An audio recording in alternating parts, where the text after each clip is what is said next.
फिर मैं 11 से 12 की ओर मूव किया। जब 11 से 12 की ओर मूव किया तो लॉकडाउन लगा। यहाँ लाइफ के हर मोड़ पर, हर किनारे पे आपको स्ट्रगल मिलेगा। जब तक आप स्ट्रगल के फेज से गुजरेंगे नहीं तब तक आप निखर नहीं पाएंगे, और बिना स्ट्रगल का लाइफ भी नहीं होगा। मगर सपना तो था भाई कि डॉक्टर बनना है, जिद्दी था बहुत ज़्यादा कि मुझे डॉक्टर ही बनना है। फिर 12 के बाद आया ड्रॉप ईयर, क्योंकि मेहनत कर लिया था तो 1 साल और तो बनता है भाई, क्योंकि बनना तो MBBS सपना ही था। तो करीब मैंने पूरे जो नीट का जर्नी था उसमें मैंने 1 लाख से ज़्यादा क्वेश्चन प्रैक्टिस किए थे, और 150 से ज़्यादा मैंने टेस्ट दिया था।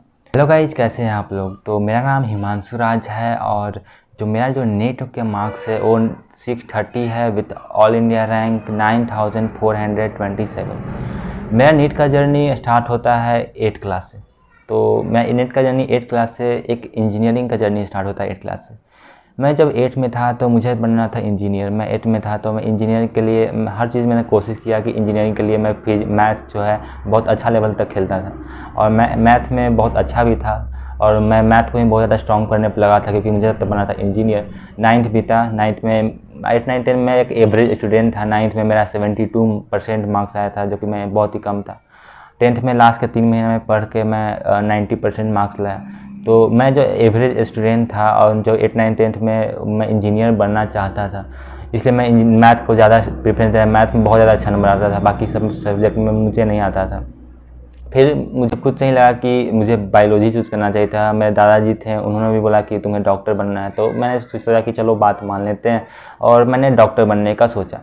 फिर भाई 11th में आए तो भाई डॉक्टर बनना है, इसके लिए बायोलॉजी पढ़ना चाहिए। पर बायोलॉजी का नाम सुनकर तो मुझे डर लगने लगा, क्योंकि जब मैं 9th और 10th में था तो मुझे बायोलॉजी का बहुत ही ख़राब था, मेरा बायोलॉजी आता ही नहीं था। 11th में फिजिक्स तो समझ में आने लगा, क्योंकि मुझे मैथ स्ट्रॉन्ग था, तो जो भी कैलकुलेशन था मुझे आने लगा। केमिस्ट्री उतना अच्छा नहीं, शुरुआत में तो फिजिकल केमिस्ट्री ही चालू हुआ तो फिजिकल केमिस्ट्री भी आने लगा, मगर जो बायोलॉजी है मुझे बहुत ज़्यादा सताने लगा। बायोलॉजी का मुझे डर सा हो गया। तो 11th में जनरली मैं मार्गदर्शन कोचिंग, जो कि पटना में सिचुएटेड है, तो वहाँ पर मैंने गया था। और जब मैं 11th में मार्गदर्शन कोचिंग में गया तो वहाँ पर मुझे उतना ज़्यादा मार्क्स भी नहीं। फर्स्ट टेस्ट में तो मैं रोने लगा, क्योंकि मेरा मार्क्स फर्स्ट टेस्ट में, ऑफलाइन टेस्ट में मात्र 380 मार्क्स ही हैं।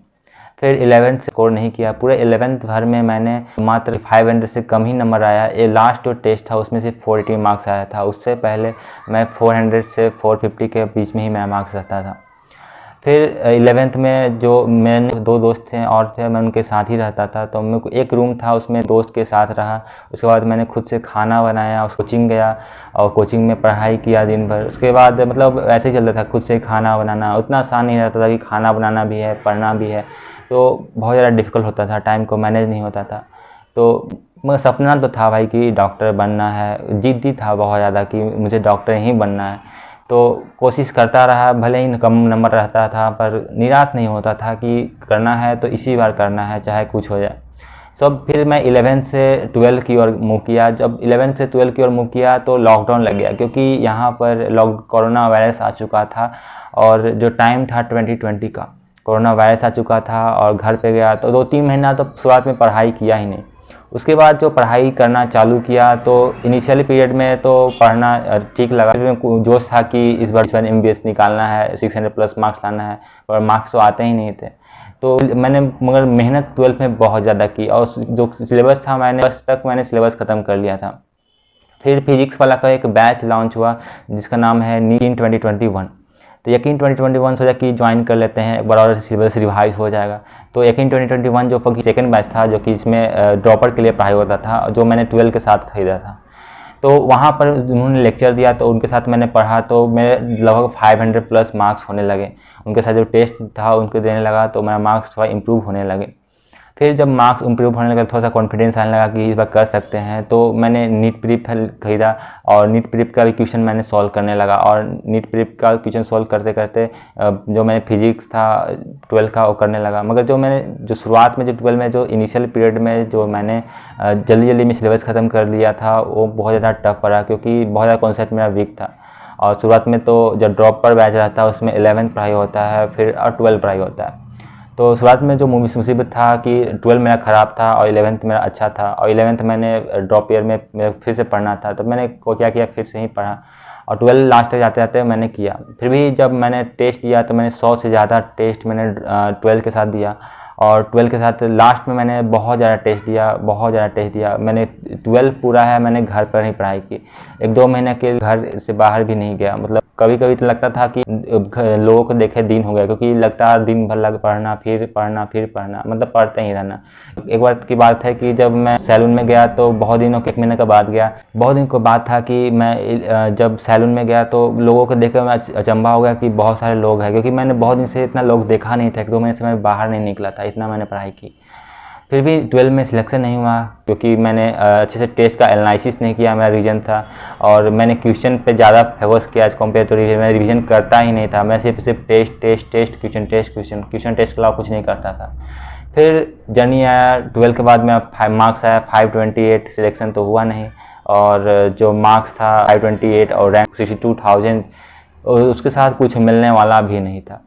तो निराश था, बहुत ज़्यादा दुखी था, बहुत ज़्यादा डिमोटिवेटेड था, और कुछ कर भी नहीं सकता था क्योंकि मार्क्स तो कम ही था।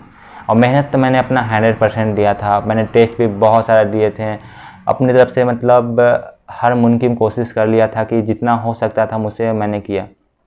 फिर 12 के बाद आया ड्रॉप ईयर, क्योंकि इतना मेहनत कर लिया था तो 1 साल और तो बनता है भाई, क्योंकि पढ़ना तो MBBS का सपना ही था। तो MBBS का सपना था तो उसे पूरा करना ही था, इसलिए फिर से मैं पढ़ने के लिए अब की बार पटना गया। पटना में मैं इस बार सेल्फ स्टडी के लिए सोचा, क्योंकि मैं कोचिंग ज्वाइन करना चाहता था, मगर ऑफलाइन के लिए बहुत ज़्यादा पैसा भी लगता था, तो मैं इतना सोचा नहीं। इसलिए फिर से मैंने फिजिक्स वाला का ही 2022 का जो 2.0 बैच था वो मैंने ज्वाइन किया। फिर से मैंने लेक्चर देखा, नोट्स बनाया। अब इस पिछले बार मैंने नोट्स नहीं बनाया था, लास्ट में मैंने सिर्फ शॉर्ट नोट्स से ही काम चलाया था। एक बार नोट्स अच्छे से बनाया, उसके बाद शॉर्ट नोट्स बनाया, उसके बाद टेस्ट दिए, उसके बाद क्वेश्चन प्रैक्टिस किए। तो करीब मैंने पूरे जो नीट का जर्नी था उसमें मैंने 1 लाख से ज़्यादा क्वेश्चन प्रैक्टिस किए थे, और 150 से ज़्यादा मैंने टेस्ट दिया था। तो समझ सकते हैं मैंने कितना लगभग क्वेश्चन प्रैक्टिस की। बोलने में तो बहुत, मतलब एक लाइन में बोल दिए कि 1 लाख से ज़्यादा क्वेश्चन, मगर करने में बहुत टफ था।